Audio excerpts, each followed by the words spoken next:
Hi, this is Teresa Ford. I'm an intuitive life coach, and you probably found me through our podcast with Lorraine Nelson in the hot seat, Finding Me Your Roadmap to Happiness. There is so much to live and learn in this life, and I'm super excited that you're interested in finding out what makes your life happy and what makes it less happy. And I'm using happiness as a very broad umbrella here because fulfillment, balance, harmony, satisfaction, it all counts for having a happy life, right? So we're going to find out a little more about you. And the most important thing is for you to have clarity about yourself. You're the hardest person for you to see. And when you understand what you're doing that's causing your life to feel like smooth sailing right down the road, and what's causing you to feel like you're off in the weeds is going to be the game changer that helps you get out of the weeds and back on the road and headed towards your destination of peace, happiness, balance, harmony, satisfaction, right? So if you'll just join me, I'm going to share my screen and we're going to work through this worksheet together. And remember, there is no timeline to filling out this worksheet. You can give it all the time and space to breathe that it needs and deserves. Seeing you is the hardest thing. So if you come to a place where you're not sure of the answer, don't just power through and say whatever. I want you to just take some time away, stop the recording, come back to it after you've had some time to think about it and finish it strong. So this will help you understand the behavioral patterns that you've been in that no longer serve you so that you can do something that will bring out the best in you and you can show up in the world the way you really want to play. Okay? All right, let's jump in. All righty, so here we are. I hope that you were able to download this easily. If not, email me at teresafordcoaching@gmail.com and we'll get clear on how to get it to you. Okay, so your roadmap to happiness, here we go. So we all need a little more happiness, and that's not to say that you're not happy. That's to say that there are a few things that cause wobble in your life. Like the tires start to wobble on your car and you're like, whoa, that's not safe. And it feels uncomfortable. Those are the things we're trying to fix. We're literally trying to tighten the nuts and bolts on your tires to make sure there is no wobble. And have you ever had when your alignment is out of balance, your steering wheel shakes? Yeah. When your life starts to feel like it's shaking and your emotions tell you something's wrong and that I have a sense that something's different in my car, that is your intuition. And we want you to maximize your ability to say, you know what, there's something a little off here. And I am able to find where the wobble is, figure out how to balance the tires, find alignment in the steering column, and head on down the road at 80 miles an hour with zero fear that we're going to run into any other cars or any other problems or any other detours. Okay. So we're going to use a lot of road language in this map. Okay. But I'm hoping that you find just the ease and the clarity of discovering what is causing imbalance in your life. Okay. So let's start here. Your emotional location. Where are you right now? We're going to use all of the adjectives that you can think of and how you express yourself and where you believe you are in your life. Because if you believe that you're not in a good place, it feels less than good, right? It feels unhappy. So we're going to help you just discover what is it, what words, what adjectives will define the state of mind and emotional well-being that you hope to improve upon. So if you can name what you don't like about your life, it's a lot easier than to say the opposite. So here we're just going to put in all the words about what we feel is off. And it may be things like, I don't know, self-doubt or, conflict with a certain person but whatever it is, just put the adjective in there of describing how you feel: conflicted, disengaged, doubtful. Just put those words in here. Okay. And then we're going to describe the opposite of those words. Down the road, I would rather feel secure than doubtful. I'd rather feel clear than conflicted. Okay, so we're just taking the word list that you made above and adding the opposite down here. So this will describe how you want to feel in the future and most of the time. So these are going to be referred to as your destination. Okay, so your destination is the broad umbrella, happiness. Okay. And so I describe here a little bit is when you understand what you don't want, because our brain is hardwired to see what's fearful, what's scary, what's the things that we don't want to have happen. You know, if you're like, oh, stress is not good for me, so I'm really focused on keeping my stress low. If you're focused on keeping your stress low, what are you really focused on? The things that are causing you stress. And so you're actually magnifying the problem by focusing on what you don't want. I don't want higher stress. So if you are turning this around, I'm trying to help you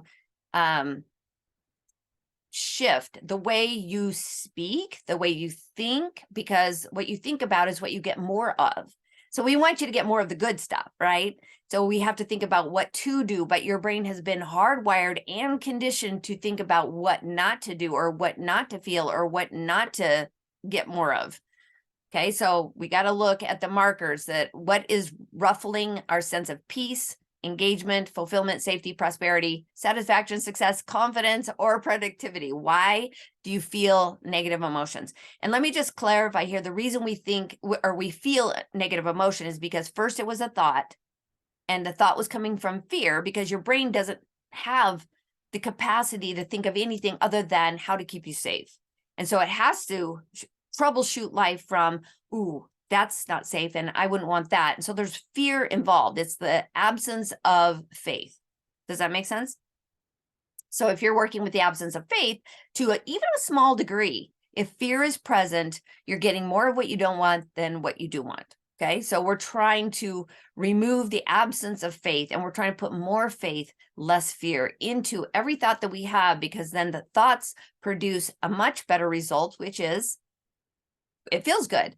We're on the right track. We have enthusiasm. There's affirmations running through our body that this feels good. This is right for me. I love what I'm doing. I like the choices I'm making. I can validate what I'm experiencing and why this is right for me. And I don't need other people to do it. And when you get to that point, you become this sovereign being that is indifferent to how other people think you should act, feel, or be. It makes life a lot easier. So we're going to jump in here when the wheels come off, because acknowledging that you have had some difficulty managing your grief, loss, anger, sadness, irritation, powerlessness, depression, doubt, disappointment, disillusionment, or feeling lost or frustrated, that's when the wheels come off. That's when you are not showing up in the world as your best self or your higher self. And so that's what's bugging you most. It's a little irritating when you're like, I can't wait to go on this vacation. You get in the car and all of a sudden things start to happen and you're like, why are the wheels coming off?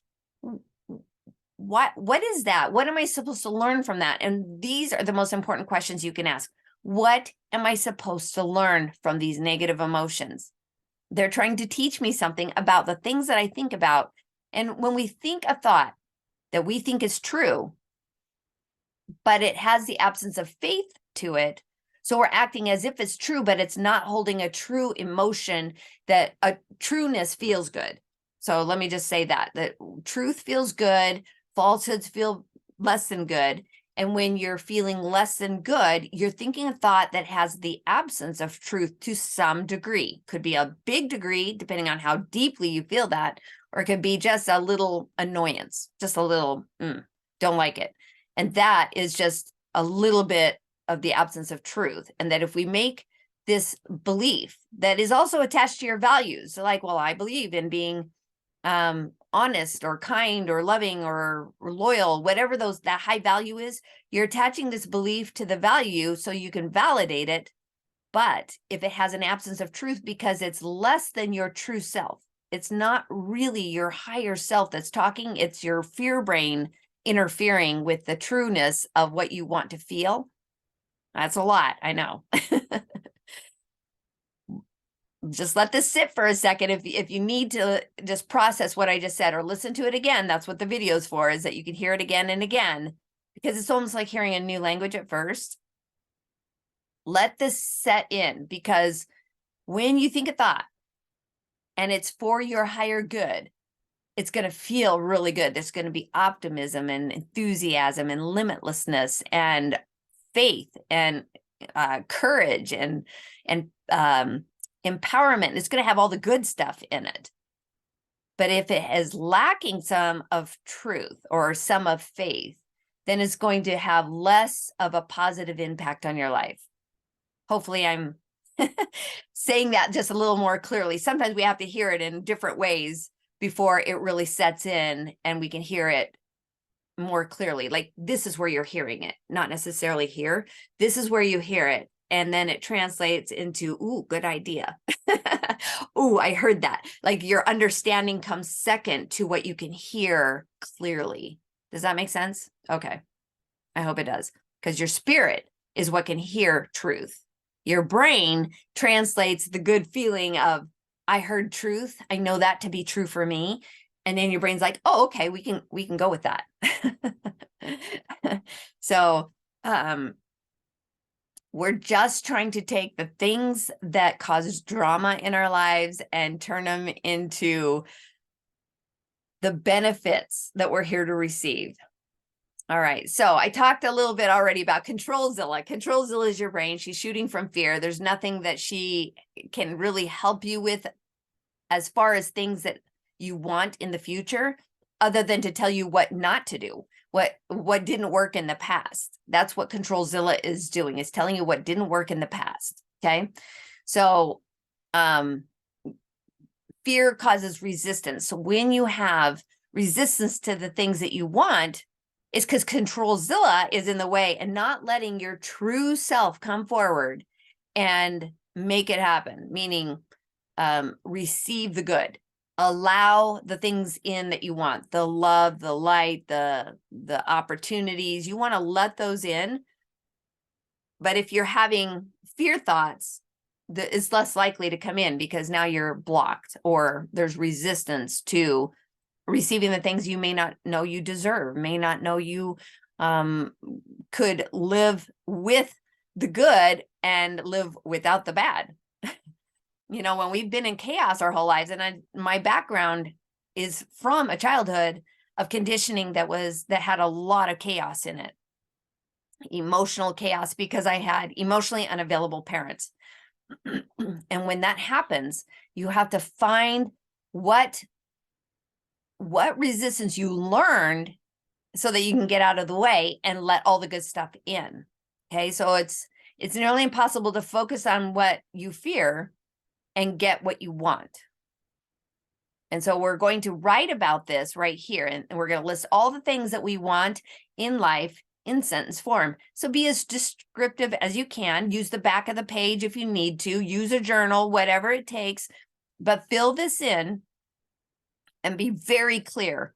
I want, and if you start out with, in relationships, I want someone who will make me happy, start again. Because nobody can make you happy, and nobody can make you sad, and nobody can hurt your feelings, and nobody else has the power. It's that we give our power away. And when we give it to somebody else and they don't respond in a way that we need them to so we can be happy, which is called codependency, we're disappointed. And now we're blaming the relationship instead of taking responsibility for what is ours to take responsibility about. So that's what this worksheet is all about. It's about taking personal responsibility for the way you feel, because it's also an indication of the way you think. So in a relationship, I want, if you started out, maybe this is a good starting point. I want to feel, or I want to show up as, or I want to be. Then you're talking about what you have control over. You're talking about what's within your power to change. And so right from a standpoint of what's yours to change and what's yours to do differently. Okay. And right in, I want, and fill this out in financial. I want, and please don't ask for a bag of money to fall out of the sky, because manifestation is a matter of thoughts, feelings, and action. Okay. And sometimes the action is just believing the good stuff is on its way, and you're doing the things to change the way you think and change the way you feel, which attracts more of the good things to you. Okay. So when you ask for the financial support that you want, be really clear that it's something that you are practicing, you're doing, there's action associated with it, and that it's not just wishing and hoping, which is not a plan. Okay. Let's look at this one. Personal growth, I want, because we're here for the growth. We're here for the expansion, and we do that through contrast. So we can't say, I want a perfect life and I never want another trial again, because that's just not going to create the growth.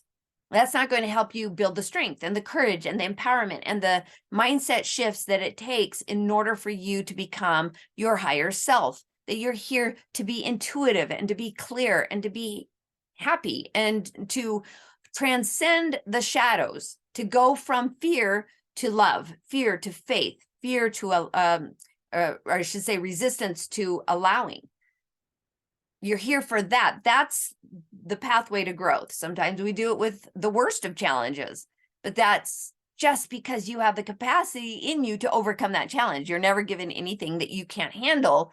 It's just managing the process, the patience of being able to handle things as you move forward in life. When you handle and manage these things, it's incremental. It's messy. It's starting and stopping, starting and stopping. My emotions are all over the place, but that's a good sign, because if your emotions are all over the place, it causes you to pull back and stop and like ask, what am I supposed to be learning from this experience? And if you're really quiet and just peaceful, don't be upset. That's the hard part, is being upset and impatient. We don't really receive the answers we're looking for because we can't hear them. That's not the vibrational energy that answers lie, is in negative, disgruntled, angry, resentment kind of vibration. So make sure your thoughts are in that higher plane of, I don't know, and it's okay. I will figure this out. And that's neutral enough for you to stop and hear the answers that are coming. When you ask, it is given. So make sure you're asking and make sure you're ready to receive the answer. What am I here to learn? And through contrast is how you're doing that. And even I know people that have managed their entire lives and they think that it's perfect because of their management skills. But nobody gets through this life without some kind of contrast to help them discover their true strengths. So be glad for your struggles. I know. I've had struggles. I'm not glad for them in the middle of it. But afterwards, I am glad for them, because I am a new person on the other side, and you will get to the other side. I promise. I promise it will never be this hard again. This is something you need right now, whatever it is you're going through. So write down, I want courage, strength, good thoughts, consistent prayer, meditation. I want to be immersed in resolving what's happening with me, and what's happening within me is more important than the actual circumstance. So a health issue, a job crisis, an environmental toxic predicament, whatever is happening, what's going on inside of you is more important than the circumstance. It's just the circumstance is trying to get you to pay attention to the shadow that comes up, the fear, the worry, the constant reviewing of things that are happening, things that were said, things that you're trying to control and manage. What's happening here is exhausting. And what you need is that peace and letting go-ness of what you don't have control over and refocusing on what you have control over. So as you write about your personal growth and your career, or, you know, if you're a domestic engineer, that's a career, right? That is what you do. And I want to clarify on this one here, this career, that your career is what no one has to remind you to do. It's the thing you just do. Your curiosity always leads in that direction. Your hopes, wishes, desires, focuses in that direction because it's what you're built to do. You know, you don't have to set an alarm to do it. You just automatically do it. Maybe it's cooking. Maybe like your career has to do with your abilities, your talents, your characteristics, your traits. So just give that some thought, because making money is awesome, but it may not fulfill you and give you that sense of happiness that we talk about. So be clear on what you want in this career box, okay? If you focus on what you don't want, law of attraction will give you more of that. So just be really crystal clear. Go back and edit your words. Edit, edit, edit, and edit again, because sometimes we're like, I'm trying to say it, but it's not coming out right. Give it some space to breathe. Give it all the time it needs. You might find yourself being curious. You read a book, you read a blog, you go to a podcast, listen to that, you talk to a friend, like the words will come in as soon as you ask yourself, what are the words that I would use to fill this worksheet out with? They will come. And they will come by way of impulses and curiosities and intuition and revelation, inspiration. Okay, they will just come in when you ask, what are the words? What is it that I want? Just be patient. It's coming, and you'll be able to fill that in more completely with a lot of, it's just going to feel super satisfying. You're like, yes, that's the one. You'll get that yes in your body. Okay. How to refocus your mind. Refocusing your attention. This is not easy, because you've practiced being all over the place. It's kind of like driving down the road. You know that there's the right side of the road and there's the left side of the road, and this is your lane of traffic and then the oncoming traffic, but you just every now and again swerve into the oncoming traffic and you scare everybody, especially yourself. And so there's no clarity when you're swerving on the road. And, if you've ever been behind somebody that's swerving and they're like veering off into the shoulder of the road, and you're like, oh no, there's no clarity there. It's very scary, and it's got nothing to do with what you truly want out of life. So we want you to get into what you do want out of life, because there's clarity. You're on the road, you're in your lane, you're between the lines, it's going well. Okay, so in your relationship, you want X, Y, or Z because, and so that's up here. You said what you wanted in your relationship. Down here, you're now saying why. I want it because, and there should be, I want it because on each one of these. Just write in why. Okay, what you do want and how you believe you can have what you want. All right. But you got to know why. Why is the emotion behind it? Why is what's pushing you to do this and to get it the way you want it? Even if it takes time, even if it takes a lot of time. Like, how many years did it take you to learn how to do math? From the time you were born, it took a few years for you to develop to the place where you could understand math.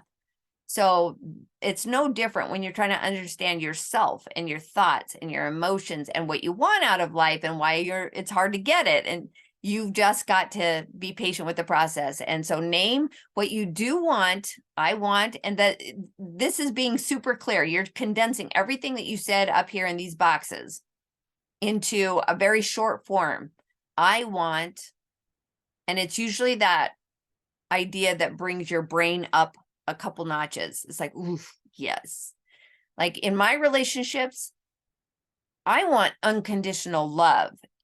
And unconditional love, it has to come from me. It can't be that I want to receive unconditional love, but I have found that when I am unconditionally loving, and that I am just not here to judge, correct, change somebody else, it comes back to me tenfold. Like the goodness. Just, it's automatic. People mirror who you are. And so in your relationships, when you've got unconditional love going on and you're indifferent to anybody else struggling, having a hard time, their bad mood, suddenly you notice that either the people that just are not going to come into a good mood and suit you are going to fall away, but that you will attract many more people that have the same unconditional love energy as you're trying to have. It's not a perfect system, but it's a desire, it's a hope, it's a wish, it's something that we're daily practicing. It's like, oh, I have an opportunity right now where I feel anger coming up, but that anger is just me feeling powerless. So if I'm not trying to control it because the power's in me, I can let it go. And you can watch that anger just dissipate and unconditional love shows up. Like if there's an absence of love or faith, when you let go of the thing that's causing the absence, then the rest of that bucket can fill up with the good stuff. Yeah. Okay. So you're just writing here, I want because.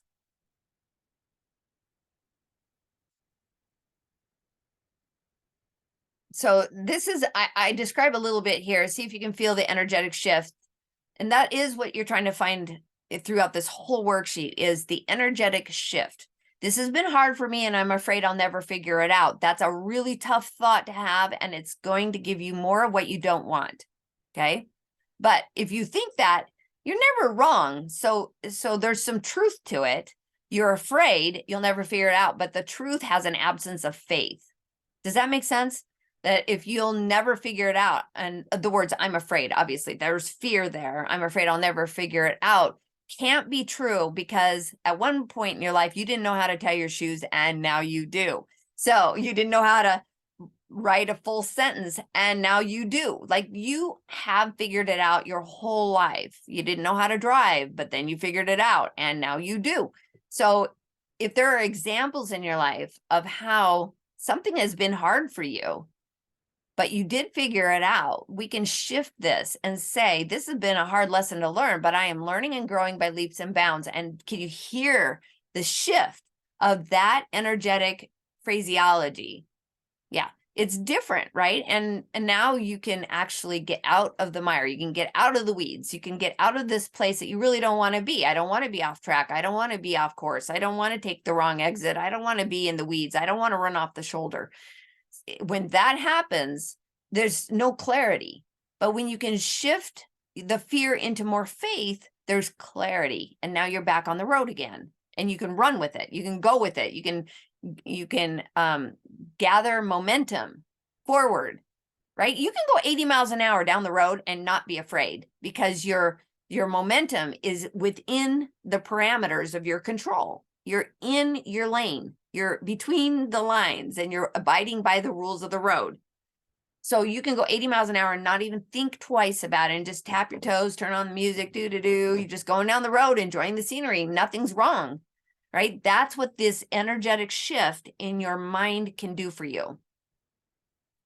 So take some time to write about the challenges you're facing and what it means to you. Because if it means that you're never going to get where you're trying to go, if it means that you're not going to get the love that you need or the loyalty that you expect, or the way you treat others is, doesn't ever seem to be the way people treat you. And you're like, what the heck? Right? So you have to change, you have to identify these negative, heavy emotions where you learn to respond this way, why you're defending yourself, why you feel offended, where did you learn how to respond that way? Because if love and truth and light are who you actually are, you're just a bright, bright light. And when that is who you are,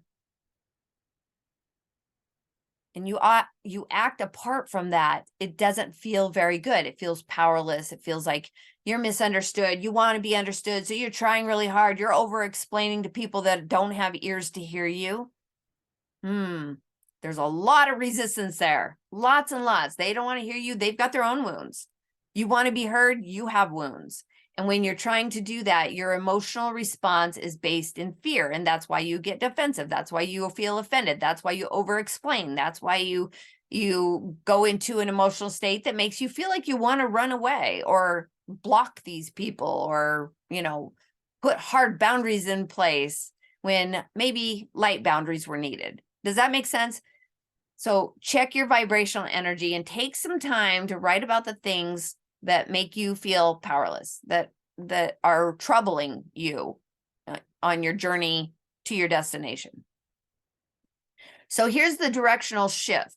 Catch yourself in the act of saying what you don't want, obviously. The cycle of solving problem after problem only to experience emotional upheaval or after emotional upheaval is a pattern of your childhood. It was something that happened in your childhood of trying to troubleshoot your life.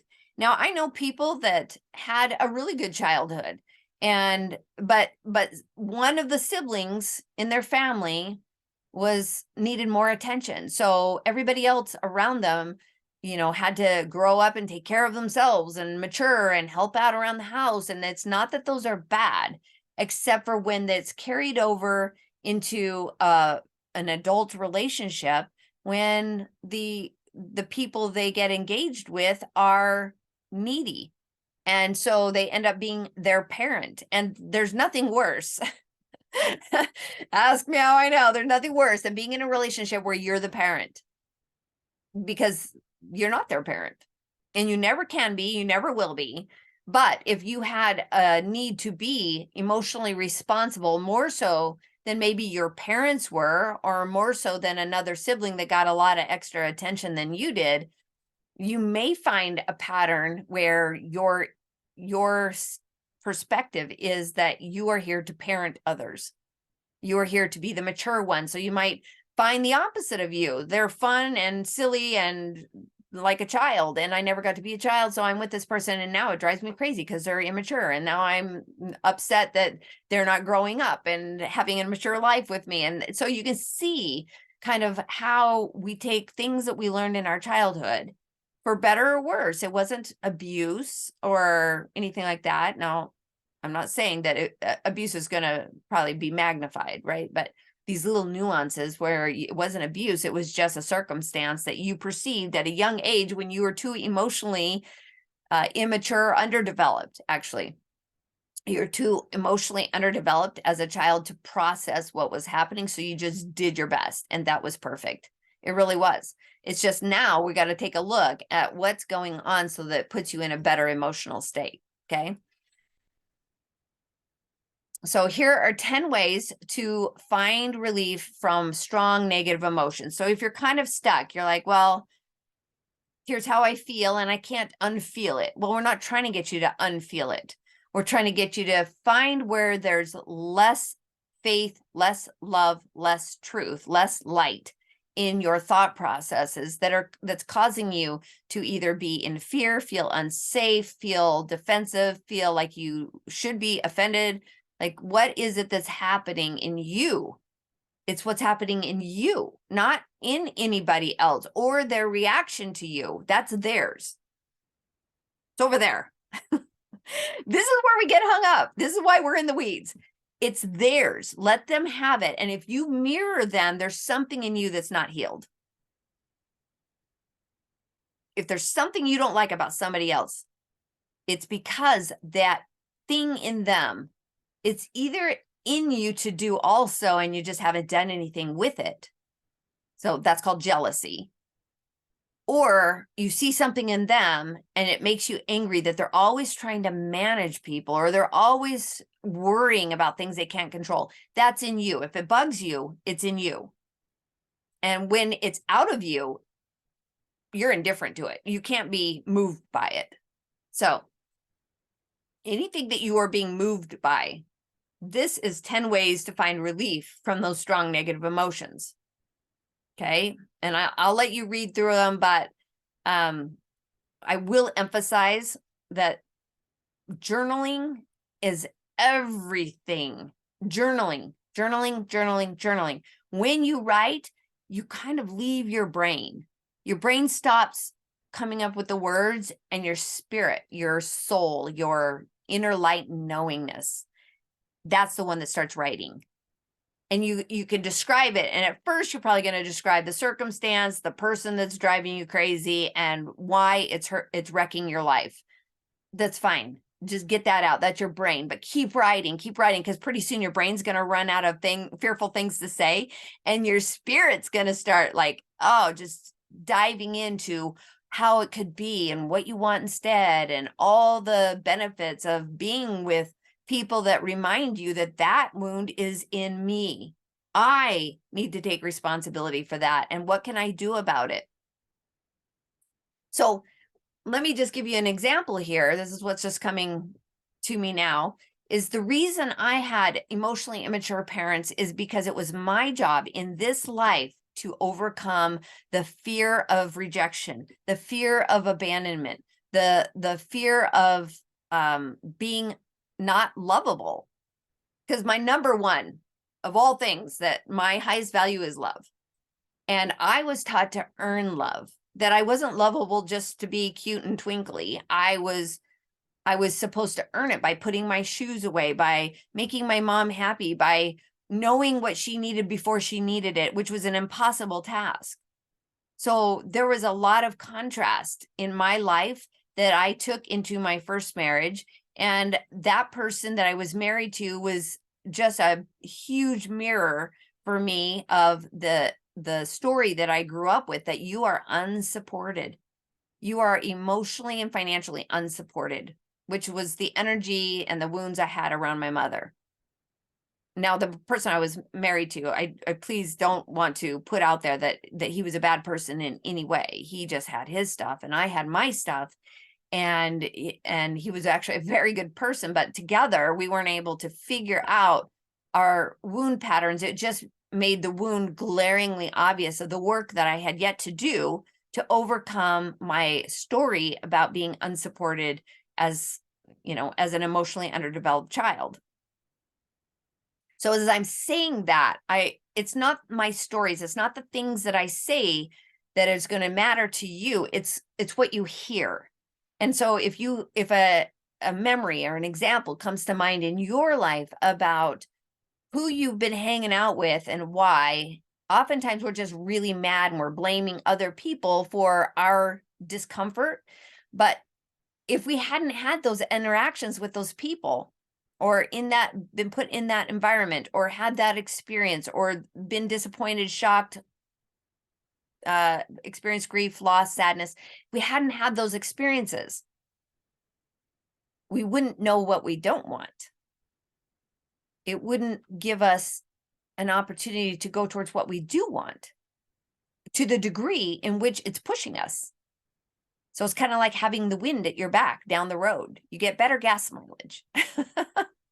We're trying to help you get better gas mileage here. That you're going to go get more bang for your buck because you've had these experiences. So the negative emotional state of your brain is not a death sentence. It's literally trying to get your attention, that everything is figure outable, that journaling, you will say the answers, or have a good friend, somebody that is a safe space, that is not going to hear you whining and complaining, but they're going to hear you getting clear. There's a difference. There's people who are like, oh my gosh, they're always whining and complaining. And then there's people who are like, wow, I am all ears for this, because you just need to hear yourself say the answers. That's the person you want to tell. So if you have a friend like that can hold space for you while you talk through something, because you're not here to complain or whine about somebody else or this, that, or the other. You're here to get clear. And you do that, especially us women, man, the more we can talk, the more we hear clarity come through. So journaling, talking to a friend, best possible scenarios. And if you don't have a friend and you're done journaling, I recommend talking to God and your angels out loud, because they are all ears and they will send comfort, especially when you ask for it. If you ask, they must offer it to you. So you have to be a good receiver and be ready to hear what they have to share with you. Okay. Write down the things you have the power to change. So you wrote about like everything that is a struggle up here. You're working through your directional shift. You've got 10 tools here to help you get back on track. And then write down the tools, the mindset tools that you picked up here, the ones that came through for you. Write those down. Okay. Your goal is to feel better and more aligned with your personal plan of happiness. So when you take these tools, you're like, ooh, that one will help me, and this will help me, and this will help me, and why it will help me. Write it down here so you don't forget. Don't forget, you have the tools in your back pocket. You have support for figuring out the sifting and the sorting of life. Okay.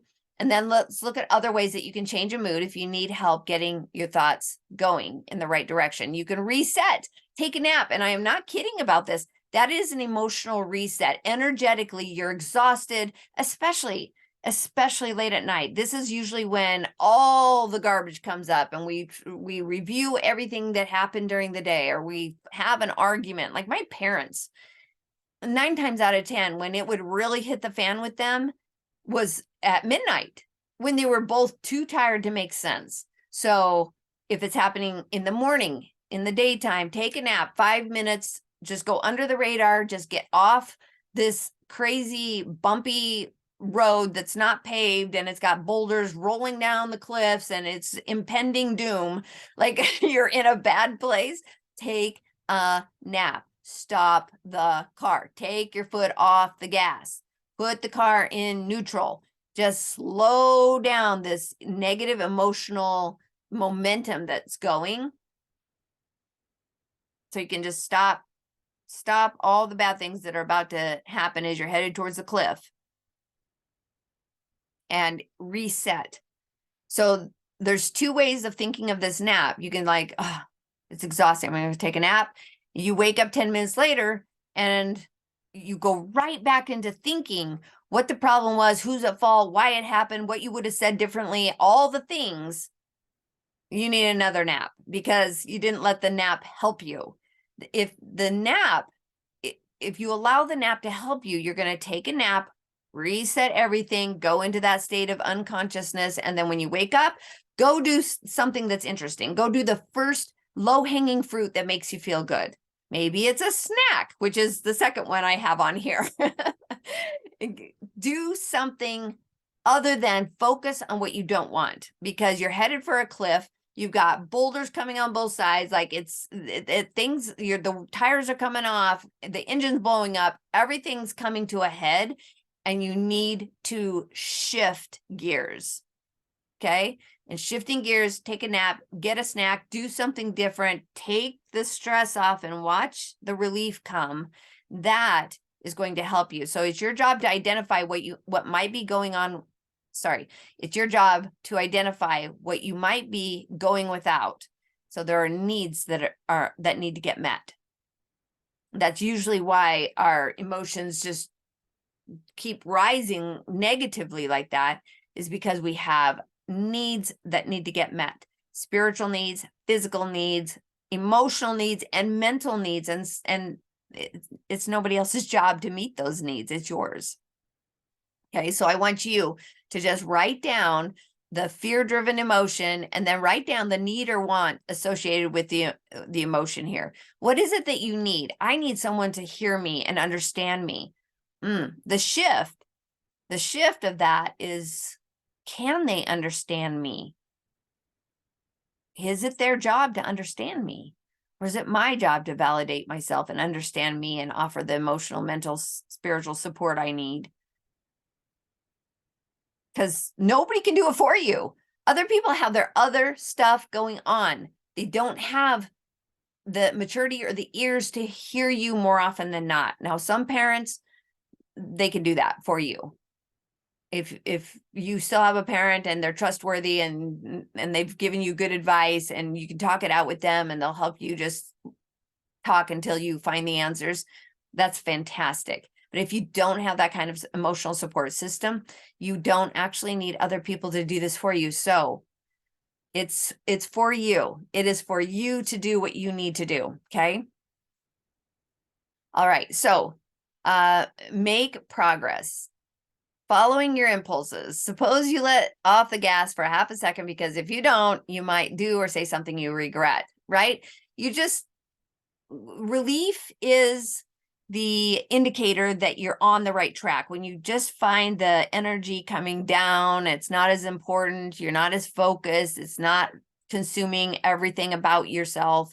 Okay, your body and your mind always know the fastest way to relief when your engine is running hot. Okay, so just pull over and take a break. Okay, and then you can identify what you can and can't control.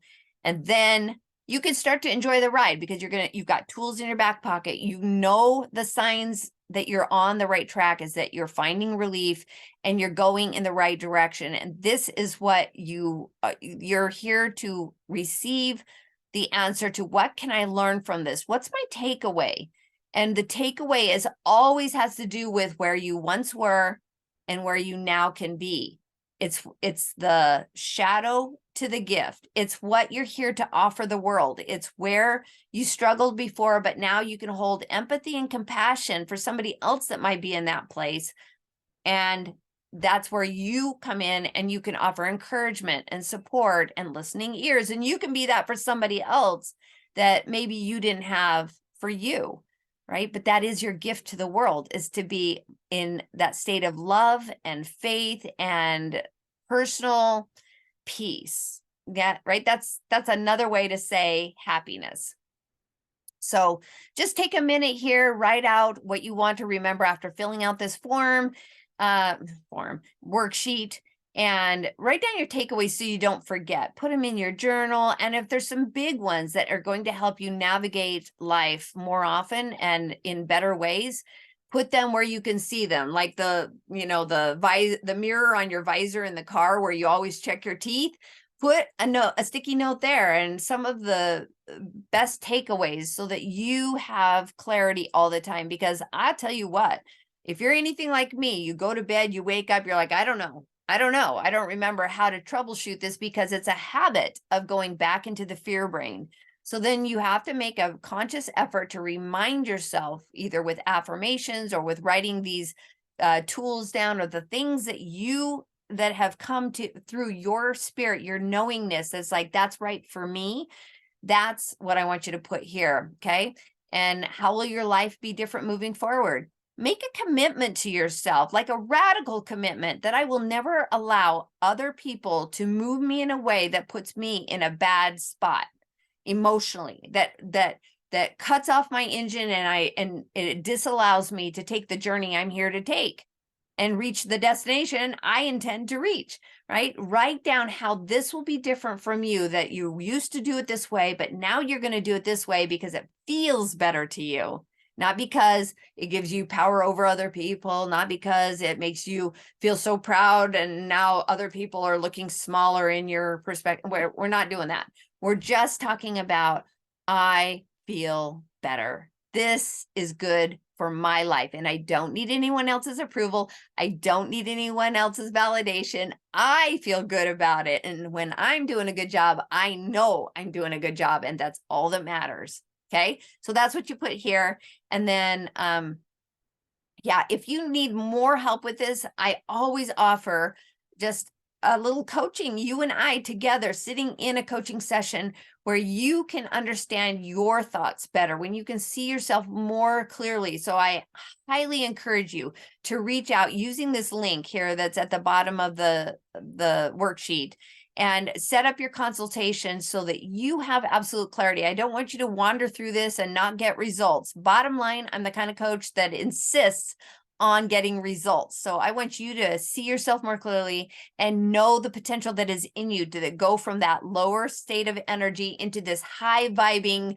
person that you are, the gifts you're here to give to the world, and the example you're here to set for those who are looking to you to know a better way. Okay? So take me up on my offer. There's no strings attached. It's just going to be you and I having a great discussion about you and your life and your destinations and where you want to go in your life. So let me know if I can help in any other way. And I thank you for wanting to know more about how to get on the road to happiness.